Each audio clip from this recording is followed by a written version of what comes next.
They're neither ignorant nor stupid. Many of them have Western degrees. Okay? And they have scientists and computer experts, and they are recruiting more. Here's some reported cases of their uses. Now, I'm only using what I have been able to find as reported. I have no direct confirmed authority from law enforcement on this. Encrypted details for destroying the airliners were on Ramzi Youssef's laptop computer. Osama bin Laden's aides used email to transmit the instructions for the September 11th attacks. SCADA systems, supervisory control and data acquisition. And this, by the way, is one area that a lot of the experts agree falls into the domain of cyber terrorism. Hoover Dam was hacked into once upon a time by a hacker, some kid. Imagine if you could actually open up the floodgates and leave them open. What would happen to Las Vegas? Okay? Or let's hack into the transportation system for all the lights in a city. And you've seen this like in Gremlins and so forth, movies. They're all green. These are simple electronic systems, and when they are set up so you can remotely change them, they're vulnerable.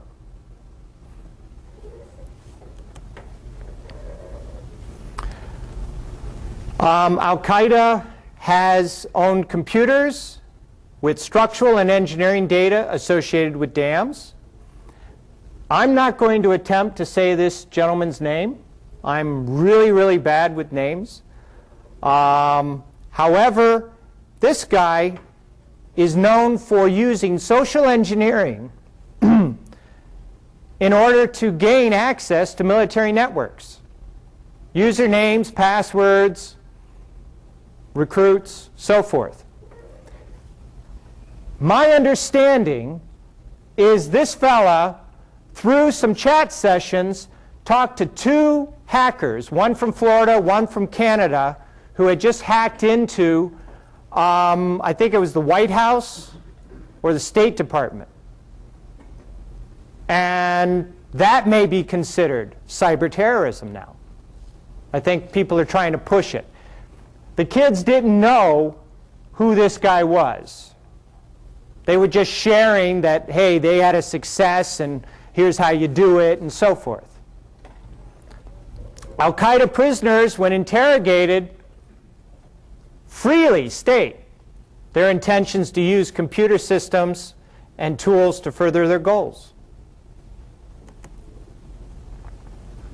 A couple years ago, a company called Riptech, which was later bought by Symantec, and suddenly their reports changed. So I'm not showing you Symantec's reports. Okay, the data, there's something about the data. I don't like it, so I'm not presenting it. Go figure.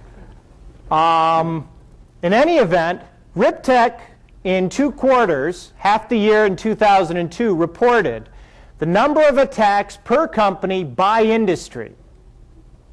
This is important.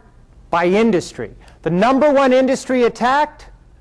Power and energy. Now guys, are you going to attack the thing that powers your computers to allow you to play? So where are these attacks coming from? Aren't you all evil hackers? Yes. Don't turn the camera over that way. So, I mean, but look at this. 1,300 attacks per company in the power and energy sector for half the year. The #2 is financial services. Now, everyone in this room can understand hacking into a bank, transferring some funds. You know, this is nice fiction. I hope it's fiction. High tech. Maybe we've got industrial espionage going on. Okay, I can see that. Non-profit. Yes, sir.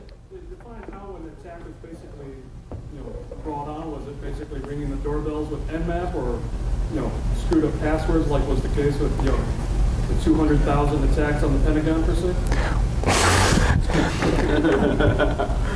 The attacks, for the most part, were simple penetration attempts.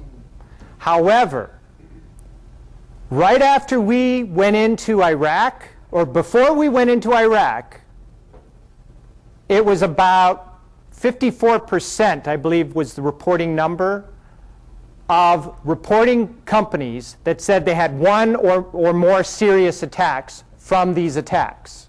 In other words, they actually got in and did something bad. It went from 54 or 52% to almost 70% right after we attacked Iraq. Okay? And by the way, a lot of these countries that you wouldn't think are hardwired to the internet, Iran, Chile, Vietnam, United Emirates, Saudi Arabia, Kuwait, they are heavily wired per capita. Per their population, they got a lot of connections. And they use them.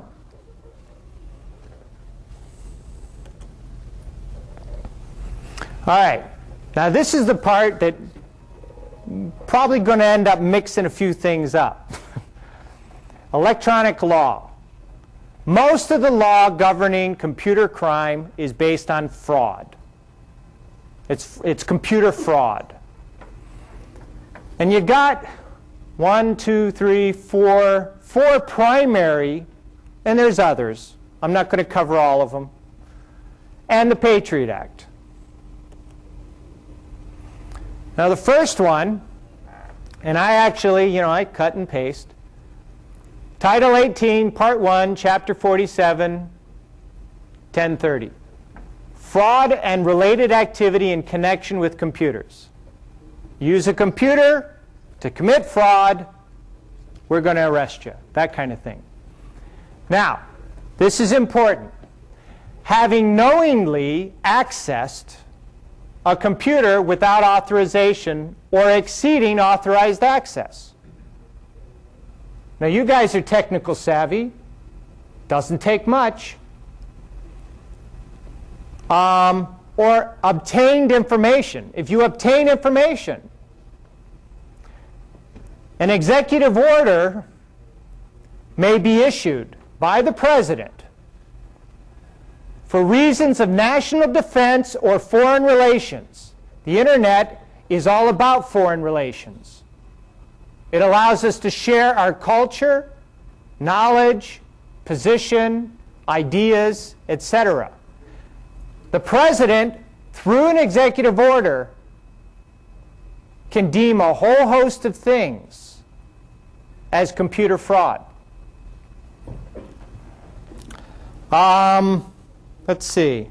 To the advantage of any foreign nation willfully communicates, delivers, transmits, or causes to be communicated, delivered, or transmitted, or attempts to communicate, deliver, transmit, or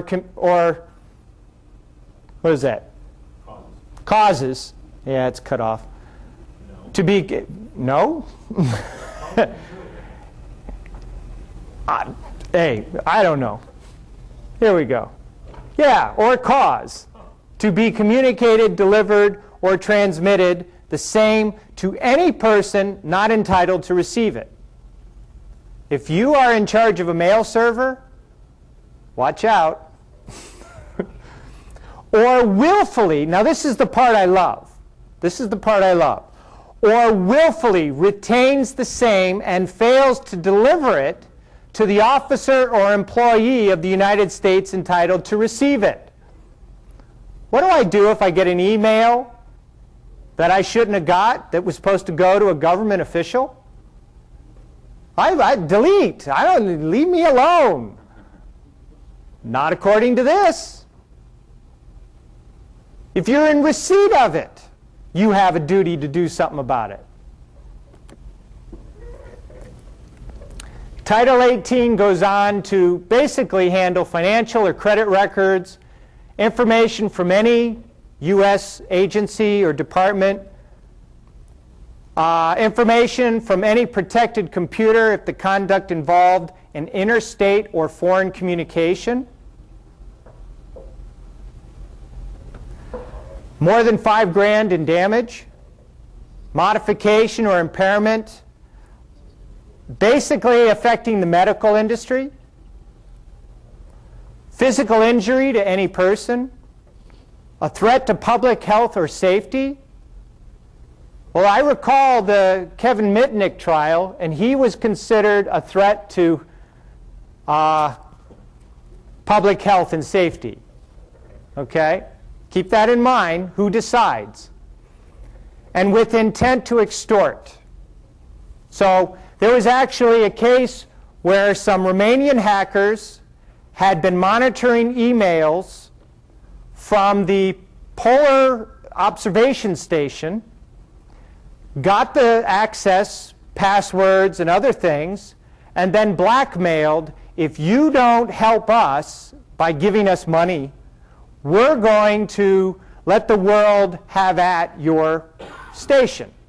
The computer they penetrated also controlled the life support in a below zero environment. Okay, so blackmail happens. Whoops. Did I go too far? There we go. All right. Chapter 119, interception and disclosure of wire, oral, or electronic communications are prohibited. Oral. Like with a tape recorder? Yes. Oral. If you're talking on the phone. If I have a wireless handset and you're monitoring it, that's an oral communication, as well as an electronic communication. All right?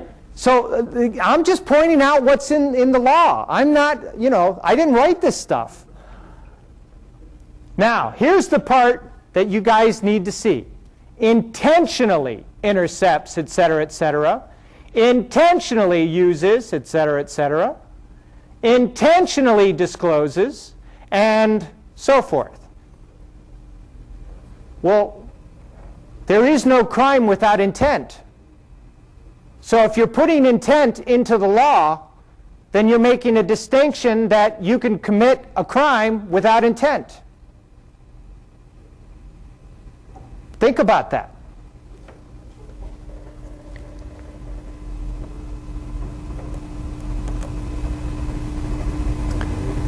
Now this one's pretty straightforward. Chapter 121, unlawful access to stored communications. And now that we have digital phone networks, people can access voicemails and all kinds of things. Intentionally accesses without authorization a facility through which an electronic communication service is provided. An ISP sounds like that might apply. Intentionally exceeds an authorization to access that facility. So you subscribe to the ISP and then you bump up your security access rights. And thereby obtains, alters, prevents authorized access to a wire or electronic communication while it is in electronic storage in such system. So you hack into emails and delete them. Okay? But it's straightforward. You know what you can and can't do. It's not convoluted. Whoever helped write this, nice and simple. Now, what the courts decide to do with it is a separate issue. We're still just dealing with the law. Title 50. The President, through the Attorney General, may authorize electronic surveillance without a court order. Hey, wait a minute. Isn't that what the Patriot Act was supposed to do? This law is already in existence.